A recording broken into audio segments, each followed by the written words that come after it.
Shalom keluarga Allah yang diberkati Tuhan, kembali lagi berjumpa dalam Perenungan Kebenaran Firman Tuhan, edisi 12 Agustus 2022. Renungan hari ini berjudul Menang Atas Si Jahat.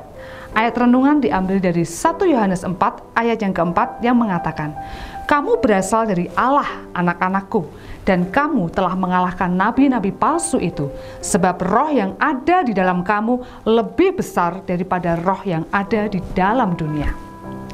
Musuh terbesar di dalam kehidupan orang Kristen adalah penguasa-penguasa di udara yang sering disebut si iblis.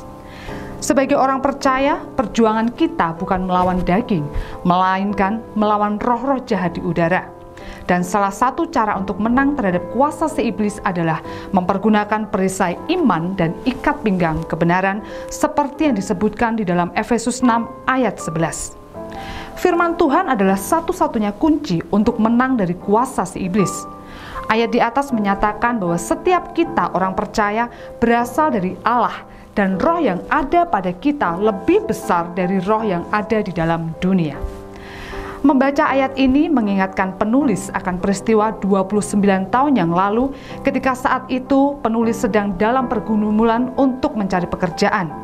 Suatu hari penulis mendapat surat panggilan untuk mengikuti psikotes di salah satu perusahaan yang ternama di kota tempat penulis tinggal.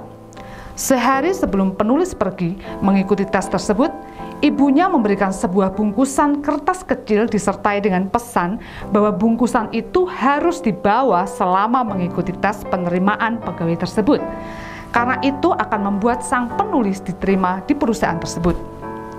Penulis tahu bahwa apa yang diberikan oleh ibunya itu adalah sesuatu yang tidak benar menurut firman Tuhan, sehingga dengan sengaja bungkusan itu dilemparkannya ke bawah lemari di kamarnya.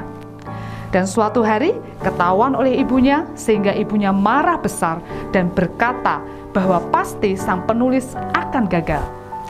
Selama tes dan menunggu pengumuman, sang penulis terus berdoa supaya Tuhan membuatnya diterima di perusahaan itu, bahkan tanpa jimat yang diberikan oleh ibunya. 3 bulan berlalu dan sang penulis akhirnya menerima surat panggilan yang menyatakan dirinya diterima. Sang penulis melonjak kegirangan dan berseru, "Tuhan Yesus dahsyat!" Hari itu, sang penulis bisa membuktikan kepada ibunya bahwa Yesus lebih hebat dari kuasa jimat. Saudara, Tuhan bisa melakukan lebih dari apa yang dunia bisa lakukan. Amin untuk firman Tuhan. Apabila keluarga Allah diberkati dengan renungan hari ini, mari saudaraku silahkan subscribe channel YouTube di bawah ini, berikan like, komen, dan bagikan renungan ini ke lebih banyak orang. Tuhan Yesus memberkati.